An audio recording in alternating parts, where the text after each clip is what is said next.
C'est ici, à l'amphithéâtre du Collège des Bernardins, situé en plein cœur du quartier latin parisien, que de nombreux intellectuels, acteurs politiques, hommes et femmes de culture se sont donné rendez-vous à l'occasion de la présentation de l'ouvrage « Pour un Congo retrouvé ».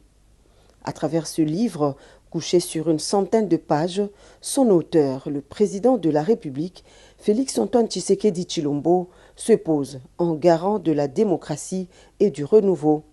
Au-delà de son goût à la littérature, l'ouvrage se présente également comme une tentative du président de la République de partager sa vision d'un Congo pacifié et prospère et de justifier les choix difficiles imposés par un contexte sécuritaire précaire.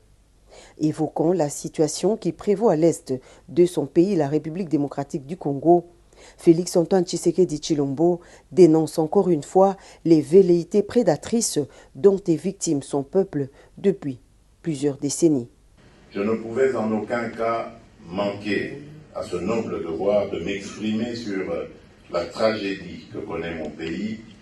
mais également l'infaillible volonté de se faire entendre mieux, d'éteindre par le sacrifice de ces vaillants hommes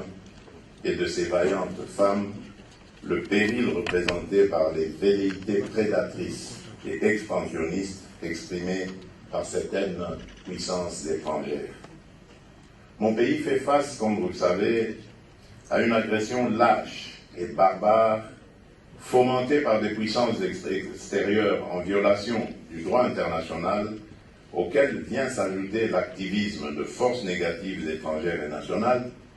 particulièrement à l'est de notre République. Après plusieurs temps forts, marquant cette cérémonie de présentation, l'ouvrage est passé sur le fond baptismaux avec comme marraine Yamina Benguigui, femme de culture et ancienne ministre de la francophonie et des Français de l'étranger. Dans l'assistance, il y avait également Jean-Luc Mélenchon, le chef de la gauche radicale française.